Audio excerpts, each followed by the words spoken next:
Well, Jordan, it's finally over. The Terp season ends at 4-8 on an 8-game losing streak with their loss to Michigan State at Ford Field. And things did not get much better over on the basketball court as the Terps took a trip out to Vegas and put up back-to-back historically bad performances. But hey, one Terps team is heading towards the Final Four. Let's get into it. This podcast is brought to you by VinerX. Your business deserves technology that works as hard as you do. VinerX brings your business enterprise technology that is human first. VinerX aligns technology with your goals, giving you productivity, reliability, and freedom to scale. From managed IT and communications to business intelligence and cybersecurity, VinerX brings the tools that let you thrive. With VinerX, IT isn't a cost center, it's an investment in your future. Learn more at VinerX.com. Welcome back to another episode of the Terptalk podcast. Jordan, rough week on the basketball court out in Vegas, and then football falls to 4-8 to wrap up their season at Ford Field last night. Not the feast week you were hoping for the Terps. I might be putting it mildly, Mason. First off, happy Thanksgiving to all our Terptalk fans. And not a very happy Thanksgiving from the Maryland perspective, as you said, Mason. Just an absolute mess on the men's basketball and football side this week. But we'll get to that in a minute, Mason. To start our show off, things are significantly better in College Park on the pitch with the Maryland men's soccer program advancing to the Elite Eight. Yeah, now 13-1-4 on the season, Jordan. They get a win over the number 13 seed UConn Huskies, 3-0 yesterday. Really the dominant performance that we were looking for after the first loss of the season came with the Big Ten tournament at home to UCLA, and then they eked by 4-3 in PKs last week against a fairly good North Carolina team, but they beat a seeded team, the highest seeded team remaining in the tournament at this point. They'll host next weekend and have a shot to get to the College Cup down in Cary, North Carolina. Yeah, and a really, like you said, Mason, statement win here against a good UConn team. Terps scored 2 goals in the first half to really take control, and they just dominated this game. 23 shots for the Terps versus only 5 for the Huskies, and UConn was just seemed to come undone as the game went on, Mason, just racking up the cards. Not much you can really say, and just other than a fantastic performance from the Terps, and one that seems to hopefully preface a run to the Final Four and possibly that championship that you've been predicting for a long time. Yeah, I definitely think that it's all there. Washington would definitely be a tough draw. They played the Terps super tough when they really took control of the Big Ten season. Like I mentioned, they play Stanford tonight at 8 o'clock Eastern time, and we'll know who the opponent is. As far as game times, Georgetown, even though they don't have an opponent, already put out a game time for next week. They have also advanced to the Elite Eight. We'll see, but it should be an electric Ludwig Field. It has been for both the game last weekend and the game yesterday. Despite the Thanksgiving weekend, the crew just shows out as always. Definitely Maryland's, I think, strongest fan group that there is. Oh, no doubt. Overall. And then next weekend, I'm looking forward to that. It should be a great game. There's some weather coming into the area as of right now next Saturday, so hopefully that kind of stays off and we get some decent weather, get 8,000 plus out there and really show what Maryland soccer is about, which is having the best environment, one of the best teams in this country, and hopefully we can come out of this with a Final Four appearance. But I think it's really championship or bust at this point for the squad. I'd have to agree with you, especially with the way the field's cleared out with the other top 3 seeds, or excuse me, 3 of the top 4 seeds, not counting the Terps, have lost. It really does seem championship or bust at this point. UConn was supposed to be a really good opponent, and the Terps just steamrolled them. Mason, you mentioned weather, though. I don't know if you recall this. Do you remember the first Maryland soccer game we ever went to? No. We were both in elementary school, and we went to the 2005 run. Maryland played Xavier in the Elite Eight, and it was snowing during the game, and we went out to Ludwig Field. That was the first Maryland soccer game that Mason and I ever attended, and the Terps did win that game and route to the 2005 Natty. So maybe we'll get some history repeating about 20 years later. Mason, moving right along here, we'll talk about basketball, which I don't really have much to say about, frankly. I mean, the Terps, just an abhorrent showing, to put it lightly. in Vegas, getting absolutely destroyed by both Gonzaga and Alabama, games that we were never close in either of. And maybe you throw some, oh, it was late timing in for Gonzaga, but you can't do that for Alabama. Mason, I mean, Maryland just, I don't even have words to describe how poor this team played. Like, Yeah, it was one of the worst performances I can recall from the Maryland basketball program. yeah, I think it is the worst performances that we can recall, and especially in back-to-back games from this program. They were unable to defend the three. They're really unable to do a lot of things right. I mean, through the first game, they had almost first two games, the win over UNLV, which feels like it might as well have been months ago. In And then through the loss to Gonzaga, they had turned the ball over in two games almost 40 times. I think the number was 38 or 39. It continued against the Tide.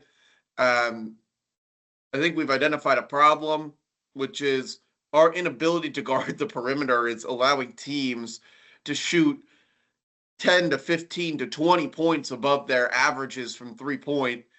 And look, Alabama's a team, they can put it down. That's their coaches, that's Nate Oates' go-to, that's his motto. They play with pace, they shoot the ball. All five guys can play on offense. Gonzaga, as was proven in the Players era championship game against Michigan, has struggled to shoot from the perimeter, but they lit us up. They got open looks. They got hot early. And one thing that I just find to be pretty consistent, and then Jordan, I'll let you kind of comment more on it because you're more of, basketball scheme guy than myself, but basketball is a momentum game. And when you let a team get out and get a bunch of open looks in the first 5, 6, 7 minutes of a game, and they happen to have a decent shooting night, the chances that continues and you're ever able to kind of overcome that seem to be few and far between.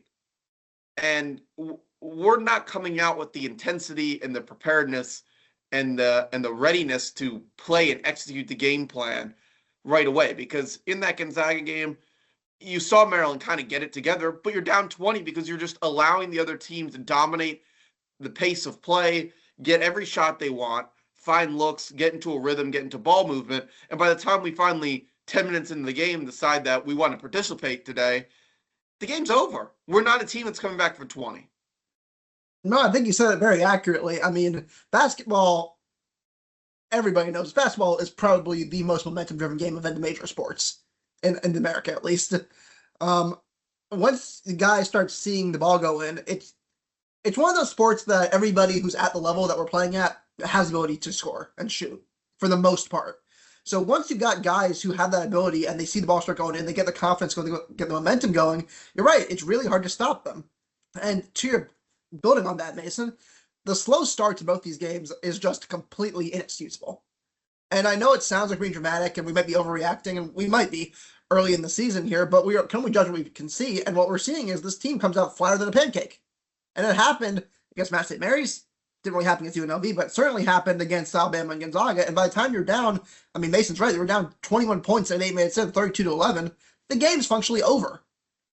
Like, we have clearly shown so far that we do not have the ability to shoot our way out of situations. That is just not in the repertoire of this team. Other than Diggy Coit having a nuclear performance against Mount St. Mary's, I mean, that's the only real scoring burst we've seen so far.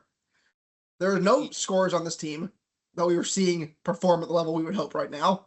And if you're going to come out flat and get down early, it's going to be really challenging to get back into games with this team. And you haven't seen the defense, which is one of the things that Buzzes and his staff is known for. And we're just, it's just not there. Something's not clicking right now. These are dramatic changes, week over week. The win over Marquette, they save themselves against the Mount. They get the win against UNLV, and you're like, all right, these guys can play. They're picking up some wins. UNLV basically effectively on the road, going out there and getting that one, and then just collapse. I don't want to overstate. I know we talked about this quite a bit over the last couple of days, Jordan. They're back-to-back games at night against two of the top 15 teams. Am I excusing the performance? Absolutely not. It was terrible. That's a horrible missed opportunity. Kind of wish we got a better draw in that second game. But that's why you play in a tournament like that. That's what we all wanted to see, and we're yielding the results of that by having the opportunities to play in these games, which we haven't had in feels like 15 years. but hopefully we'll be able to move on and, settle in as the season goes on here and try and find some better game planning, some better execution of the game plan. Um, the league is not looking easy though, and No. there's going to be some teams, specifically three of them, that have identified themselves as legit contenders for the championship this year in Michigan State, Michigan, and Purdue at this point. Um, Indiana looks like they're better. Illinois still, in that top 25 solidly. This this conference is not going to be easy, and we're going to need to find a way to generate some points. We need to do everything better. Yeah. I almost feel like I'm talking about Maryland football right now. We need to literally do everything better. We need to game plan better. We need to execute better. We need to bring more energy to this. The lone bright spot I will say is Darius Adams. I think is looking better, but it seems like he's trying too hard in moments of these games, and it's just not there yet for him. I think you put it pretty eloquently there, Mason. I mean, right now we're just not at the level of this conference. You didn't even mention UCLA, who's another top 25 team in this league. I mean, they just don't have it right now. I don't know what to say. We didn't really talk about the defense, and I spoke to praise of Diggy Coitus as flash scorer, but Mason and I saw it. I mean, I've been saying it for a while, and Mason saw it pretty clearly in the players' era. I think a lot of people did, especially in that Gonzaga game.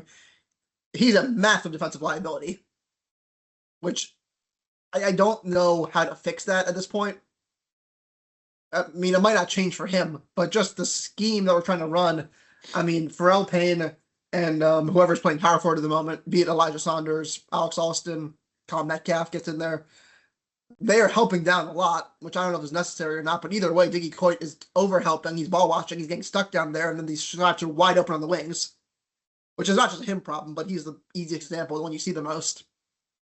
I mean, Mason, one thing we both agreed on during this game, though I think a lot of other people share this opinion, Elijah Saunders, nothing against him as a person, but he has played subpar, to put it lightly, in that power forward spot. I think I'm ready to see Alex Alston take more minutes down there. I don't know if you want to add anything to that, but right now I'm not pleased with the post play, to say the least. Yeah, I don't think that he's a fit for the scheme more so than anything. And we have a handful of guys that, in my opinion, they've looked too slow to play at this level, and he seems to be put into a position where I think he's playing more minutes than possibly were intended. I think he's playing more out of position than what was intended without Solo being available, and even like Mills and Turkson and Passermore not really right. Well, Turkson and Passermore not being available, but with Mills, I think just looking like more of kind of like a guard forward that can't really help down as much, and just the overall construction of this team, it just doesn't fit. If we had five guys or four other guys that could really score the basketball and move the ball well, I think he would, but that's not the case. And the rebounding hasn't been there. The defense hasn't been there. Two things I really thought we could get from him. I'm ready to kind of move him to a position where they feel like he can be more successful than some of these younger guys get out and run. Well, we'll see, Mason. One thing I said after the Alabama game, or at least as far as we got in that before we called it a night, is that the benefit of getting housed twice in a row is you hope it's a wake-up call for the players, maybe the coaching staff too at this point, and you put that on tape as like, okay, well, we've been exposed. We see the issues on this team now very clearly. We have a week to fix it. Now, probably not a week. They're probably not going to practice again until yesterday, after Thanksgiving. But you have Wagner, who's one of the worst teams in D1. Let's hope, you get some getting right against them, because after that, Mason, you're right back in it. I mean, right after that, you go to Iowa, who's a pretty solid bunch. Yeah, I mean, you step into 2 games and you have to split them, which more than likely means you're going to have to beat Iowa. And, you have to go on the road to a team hasn't been playing great by any stretch, but new staff. They're going to be able to shoot the basketball. They've brought in a coach, and that's one of their main principles. And we got to defend the three. We're giving up. We're just giving up too many open looks. Whether that means like a guy like Diggy Coit just flat out really can't take that many minutes because he's going to get trapped in the bottom of the zone and not follow out his man and not stay in a. I mean, we're talking simple stuff, right? They're playing, just call it like a triangle rotation zone where the guy's rotating down and you're helping in on him. And then there's three guys standing in the paint and you're running the zone and there's one guy in there. What are we doing? How are you trapped down there? And then not only is he trapped down there, and I'm picking on him because it's the example that we used, but he's behind the big man of the other team. He's like backing a big man that we're fronting. There's no way he's getting out to him. There's just no conceivable way he's going to get a hand in the face of that shooter. And then we end up helping laterally, which is never good when you're in a zone. Two guys playing one, or one guy playing two. And they're just passing the ball back and forth. The one decides to throw it up because our guy that's supposed to be there is 40 feet from his man.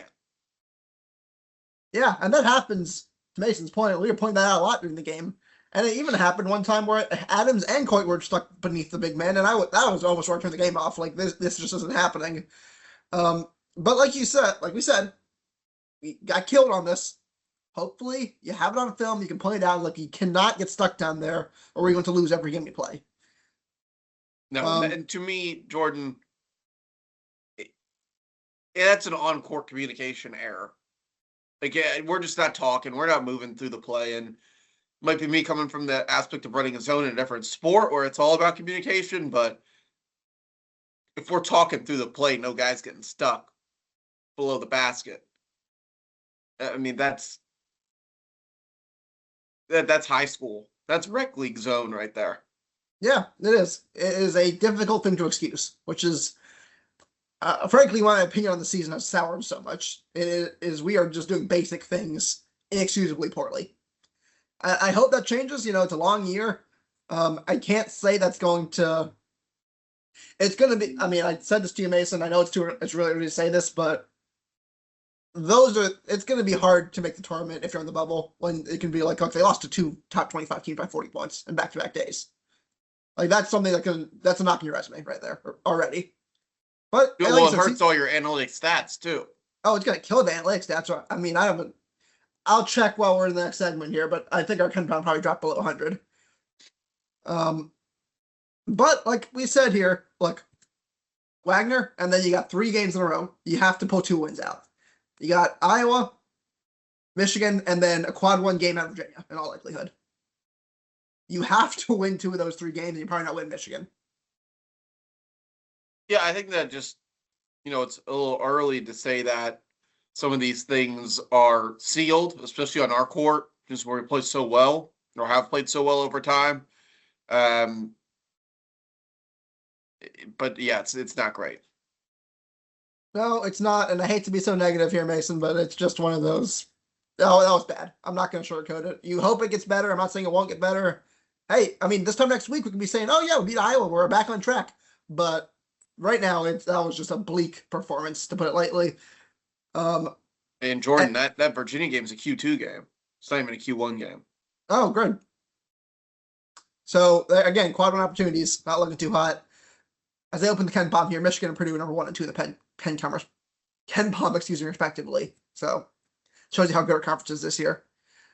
Mason, I hate to be so negative here, but before we go to football, got anything else to add?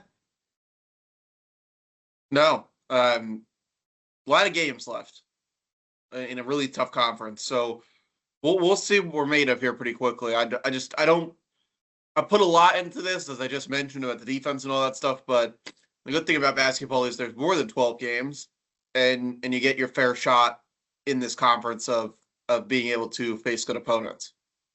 And just for the record, Maryland is now 94 in the KenPom, so not quite sub 100 yet. Mason, I don't know how much you want to talk about the actual game that occurred on Saturday, or talk about the season as a whole. But frankly, you could talk about either. You might be talking about the same thing. Yeah, I mean, I said it last night on our post game. Maryland football lives in the land of missed opportunities. And last night, between the coaching, some of the decision making, and our inability to help ourselves when we have opportunity, just it peaked. You're down 17-0. Your quarterback puts on an absolute A+ of a game, in my opinion. Battles their way back. You get every chance to take the lead, take a chip shot field goal and tie it up, drive down the field and take the lead, get a 4th down stop and give yourself an opportunity to, win the game in regulation. And we check none of the above in that. I think overall, we did not come out with much going for us. We got pushed around and let a really bad team put up numbers they have not seen this entire season against us there in the first half, and that resulted kind of in the rest of the game. We continue to struggle with the kickoffs, which resulted in that kickoff return for a touchdown. And the operations is not clean. And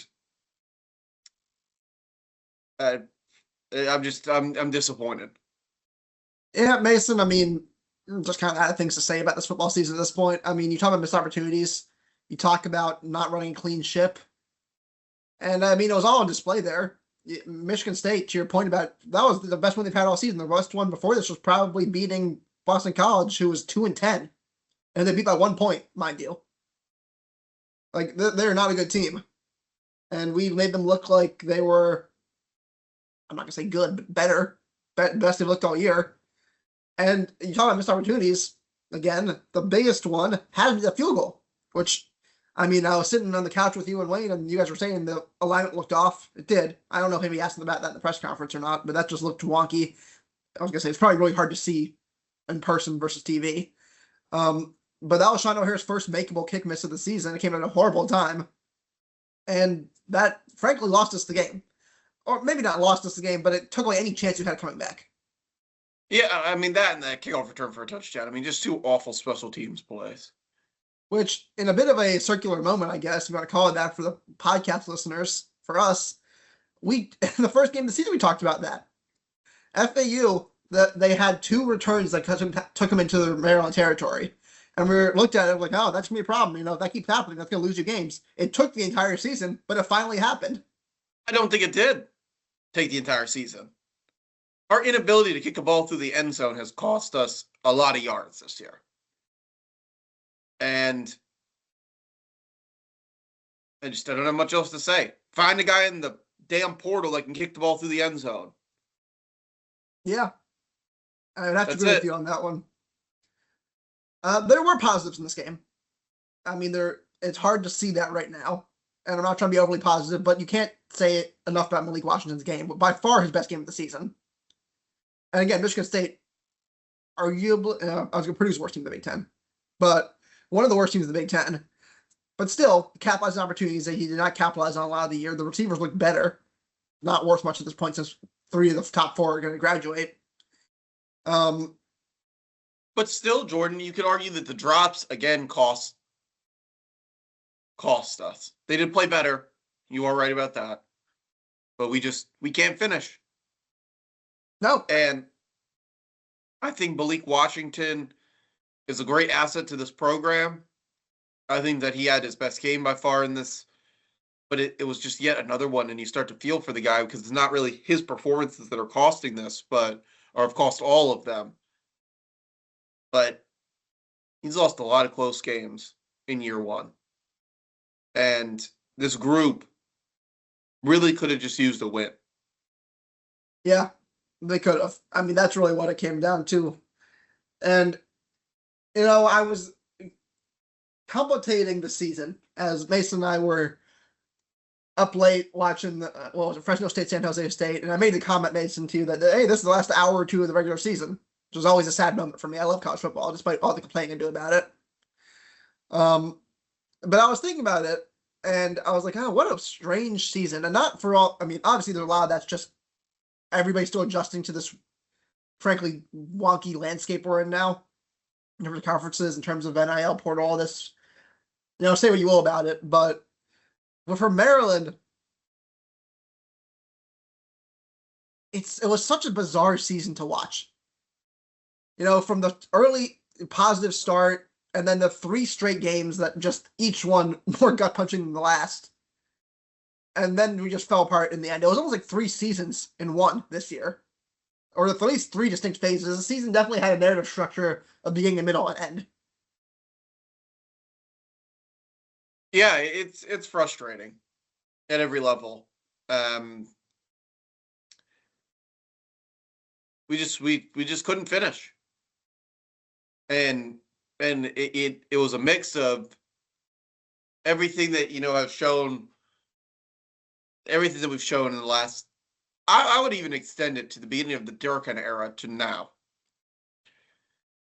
Just the fouls, the mental wherewithal to finish the game.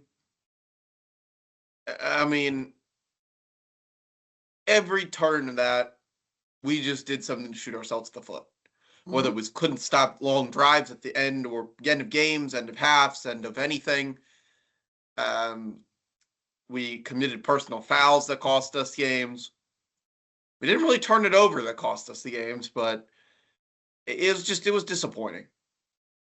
I'm disappointed. I'm still stuck, and I feel like this is probably a problem inside the building on October, whatever the hell, 4th. Against Washington. Against Washington. Well, I'm still there. Yeah, so am I. I think everybody got stuck there, and it's hard not to. Because we had it. We had it made, we did. Jordan. And I said that. Go ahead. In front of, a sizable crowd with a large Maryland contingent, beating the brakes off of considered a very good program. And it all just went downhill from there. And then it was like, we're just going to fold now. It's over. But we don't. We come up the next week and we do it again. Like, we managed to lose again. And then you're like, all right, now we have to go across the country.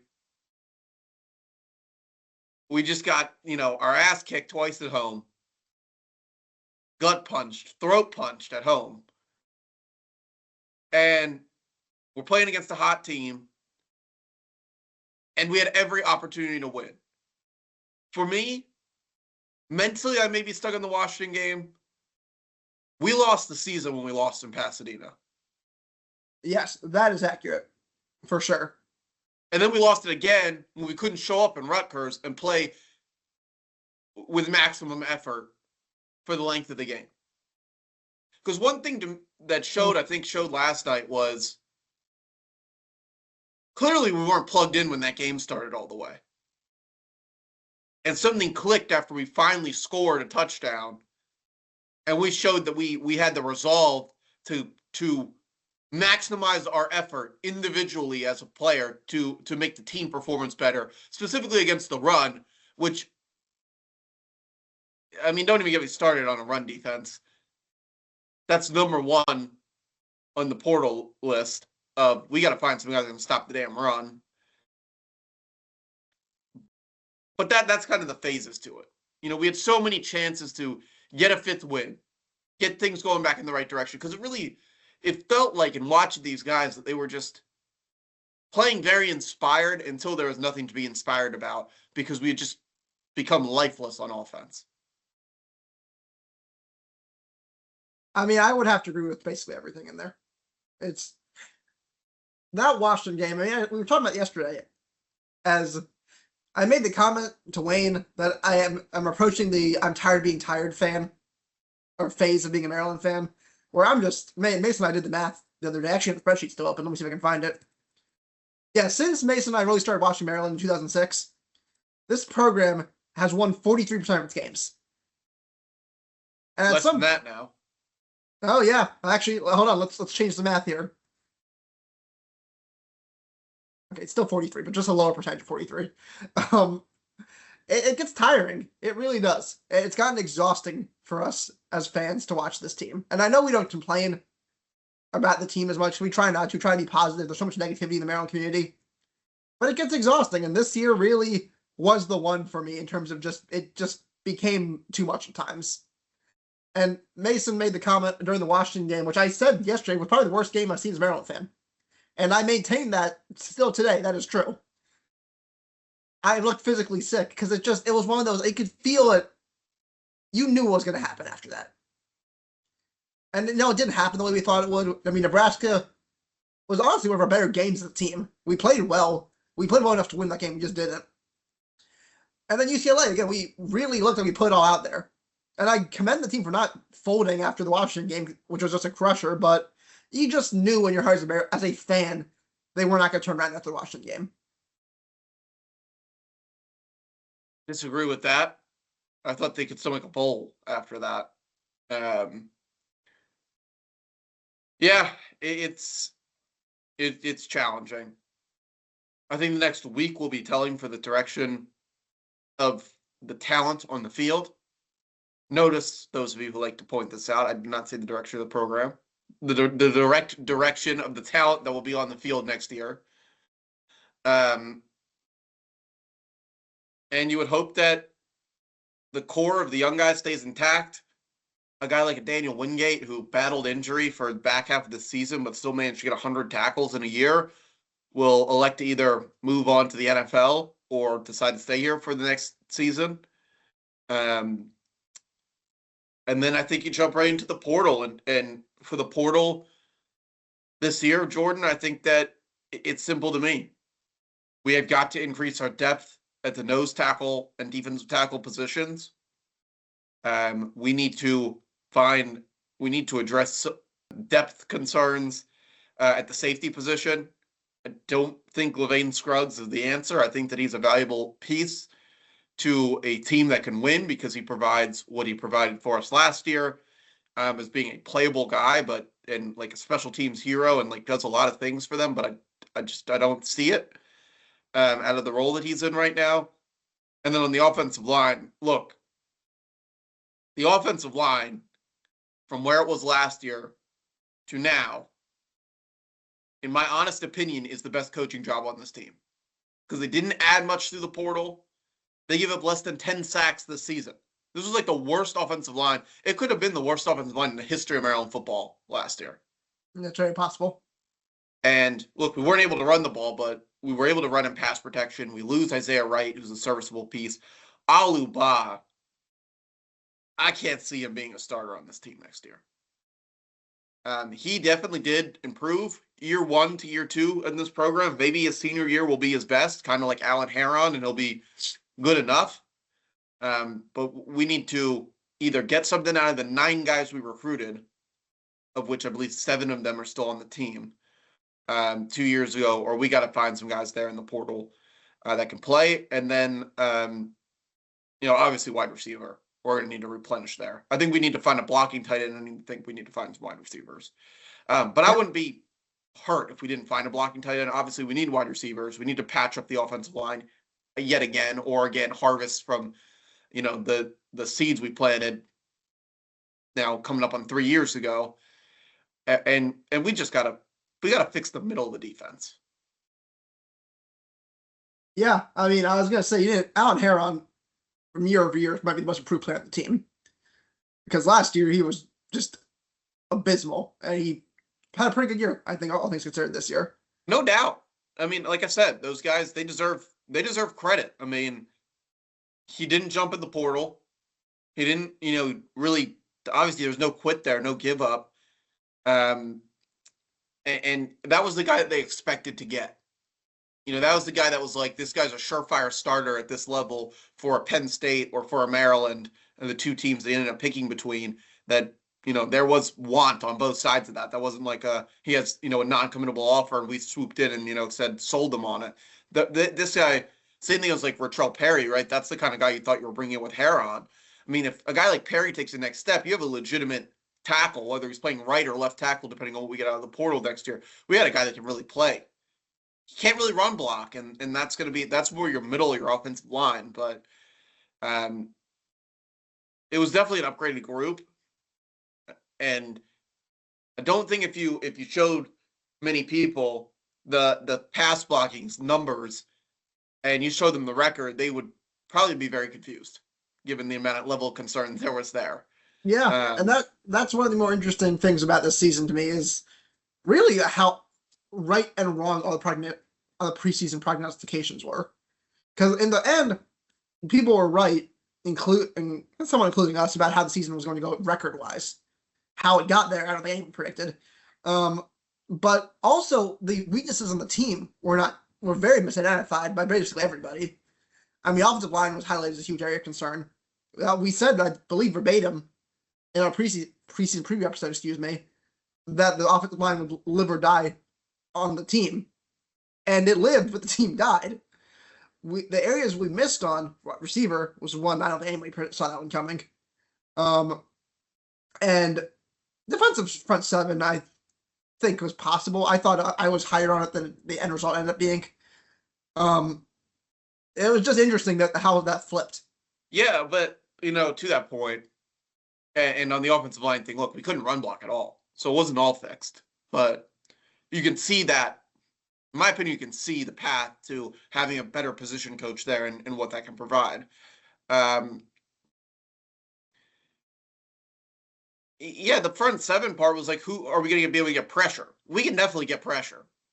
I don't have a doubt in my mind that we can get pressure. I was disappointed last night we did not really get the sacks, or that didn't really come through all the way for us. The middle of the defense, that just it was rough. It was rough when guys started to get banged up. When Cam Rice and Ian Thomas started to get banged up, and we need to look to some of those guys we pulled out of the portal that you were.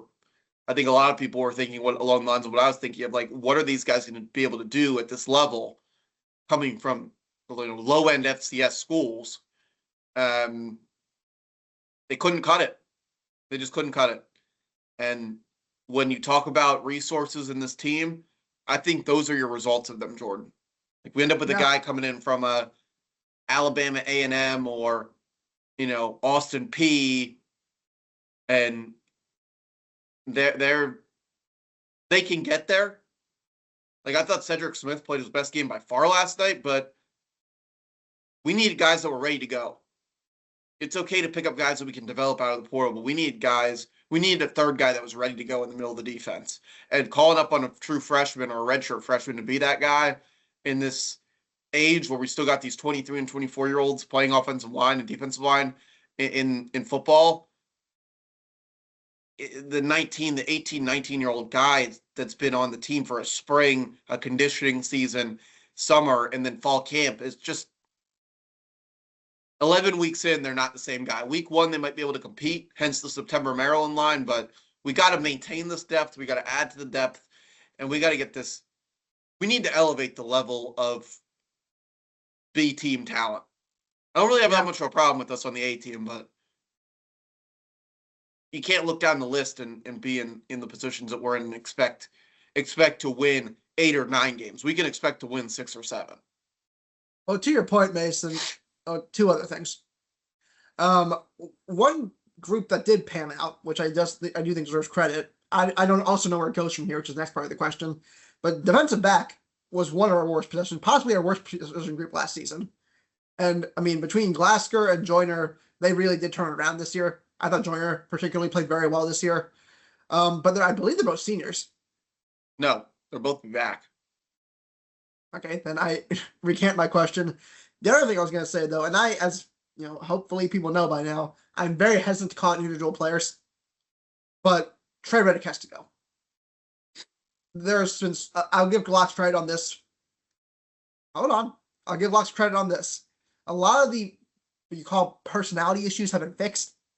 Like the penalties after the snap don't happen nearly as much anymore. Penalties as a whole have been cleaned up a lot. The culture of the team does seem to improve greatly from last season, but Trey Riddick by himself committed at least 4 or 5 after the whistle penalties this year. And he's a very talented player. And I really, if they think they can fix him and he is better next year about keeping his emotions in check, great. But we saw it last game too. He's a problem in that he can't control himself. And I don't know if that's something that's sticking around this program at this point. That's my take on it. Yeah, I disagree with that. I think that obviously it's an area that needs to be improved on for him personally. I don't think you send guys packing for that after 1 year. We didn't really see it last year. We certainly saw it this year. Yeah, I just disagree with that. I wouldn't be surprised if it did happen for other reasons, because that room is packed with talent at this point. But yeah, I don't think that's the way to go. When it comes to that, Jordan, I mean, the attrition and retention we're yet to see. It certainly will be there. It's always there. But I think that your defensive backfield comment, and I'm just playing the other side of the coin right now with the whole coaching thing, is clearly we saw that we needed to buy into those position groups with the dollars we had. And you saw the improvement we were able to pull from a guy from the Sun Belt and a guy from the ACC. I'm not sure if that can be accomplished across the board. I don't really know what it looks like. I don't really know what money looks like in the portal as far as this year. I know that there are guys that are committing to our competitors already as of yesterday. And so I think that there's a chance that you're going to see some splashes in the portal. I've heard some rumblings around that in a positive way. I have not heard much about the retention at this point, but we'll probably see that here, in the next 2 weeks. And then we'll sign the class and we'll start to stack the cards for next year, moving off of what's been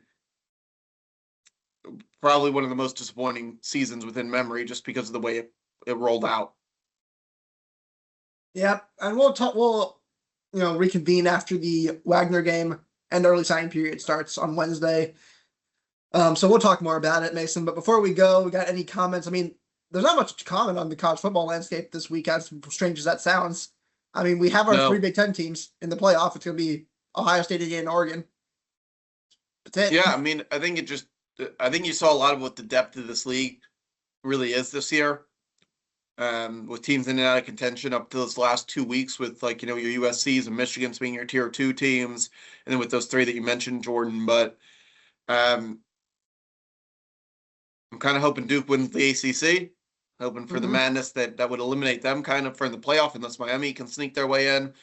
But yeah, not a lot. It was a record-breaking year for us on the YouTube channel. And some of our highest watched videos. So thank you all for watching us here on it through the football coverage. Obviously, a lot more to come with basketball. But year, 14 of doing this? 13 of doing this? Something like that. I actually don't know. And a disappointing one. But a disappointing one. But to your point, Mason, a year of growth for the Terptalk family, which is something we greatly appreciate and do cherish. It's really cool to get to do this still. And as much as we might complain, I wish our teams would be better.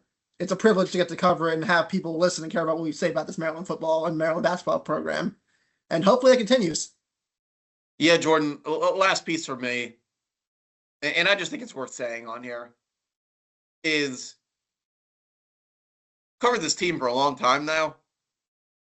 And I think some of the thoughts that are on there from kind of the drive-by reporters, whether it be somebody that's just, on this assignment for a year, or frankly, some of the student media. I just, and everyone's free to have their opinions.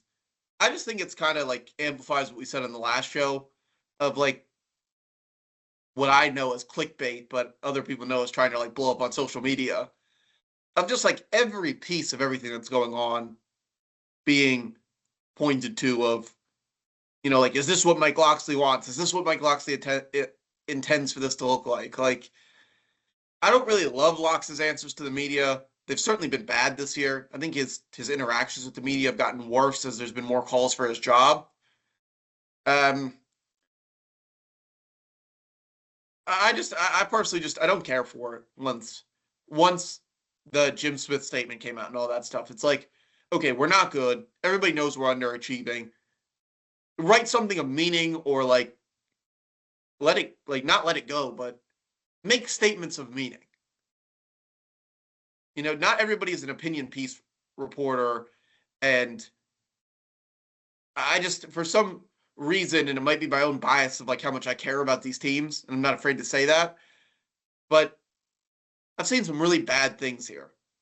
I've seen some really bad things transpire between the media and the coaches and the media and the players. And like, I thought, I thought like a guy like a Kevin Willard, who was just never nice to the media, never willing to like do interviews and stuff like that, kind of deserves a treatment more than Locks, who, yes, while post game he's not the best, if you catch him outside of that, he's available. He does appearances. He goes on radio shows. He'll go on your podcast. He'll host you at his house once a year. Like he does a lot to do outreach that you don't need to do as a coach. And I think some of like the more accusation type reporting towards him, Jordan, I found to become very tasteless. And it's come from, a group of people obviously that are trying to grow their careers and are trying to make that splash for themselves. And some of them that, I appreciate their reporting on like the non-revs and what their channels have done in the past. But this year I just think, and last night kind of being the pinnacle of that, of just like, not everything that transpires is Mike Locksley's fault. He is responsible for it, but it's not his fault. Yeah, I think it's fair. And there's a back end piece of that from a communication, from myself having a communications background, excuse me, of you can't let your opinion become the news. Like, it's fine to have opinions. Every reporter has opinions. Every person has opinions. And, we're covering sports, which is all about opinions. But your opinion is not the news. Your opinion is not what's happening. And when you let your opinion start to taint what you're watching or what you're reporting, you have to do a look in the mirror at that point. And I'll just leave it at that for now. I agree with you, Mason. It's gotten a little bit excessive. I understand people don't like Locks. I understand people think the program would be better off without him. But he's returning next year. And complaining about everything that happens and everything being his fault will not change what is happening on the field. No. And I'll leave it at this. And it's almost a point not worth saying at this moment. It's not Mike Locksley's job to reel in a touchdown pass when there's nobody around him and to throw up one hand instead of two. It's not his job to make a tackle in the backfield and do that. And look, I've made my opinions clear on this. You could have gone either way with this. You could have convinced me either way. I would have just been like, fine, let's move on. The focus on our inability to execute links back to what we're doing between now and fall camp of next year. I'm solely convinced that is the change needs to be made and being mentally prepared to execute. And yes, the head coach has a direct line into that, but hey, we're sticking with this. So I'm going to be there, covering the portal, trying to figure out how to get the best talent on there, and then be ready to go come September for, at least a meaningful early season game at home that we do get. And there's going to be hype for that. There's going to be hype around this quarterback and what he can do as a step forward. But these guys that are from here, that have chosen to be here, that had other options, in my opinion, if you decide to quit supporting them, whether you go to the game or not, it's one thing. And I've been made plenty of comments around that. But them as individuals and you as an alumni or lifetime fan of the school, you can't come back and call yourself a fan if they get another coach if you bail on this. You could stop paying for it, but to be outwardly negative and just nasty online behind the keyboard about it, in my opinion, like you're not a fan anymore at that point. You're a hater. You're a hater whether you're a fan of that team or not. Like you can be a hater at something you're not, but you can't let yourself become that much of a fan that you become a hater of it. At that point, you should probably find another hobby for your own being. I honestly agree with you on that one. Yeah, Mason, I think we'll leave it there for now. We'll have plenty to say more, I think, as the week goes on. We can kind of sit with what the season is, and I'm excited to see what's going to happen. At the very least, interested to see what's going to happen in the portal, and hopefully we get a nice flip in the early signing period, as Locks tends to do. Until then, folks, stay safe, go Terps. Remember, the sun will come tomorrow, and hey, Maryland soccer, Elite Eight next weekend.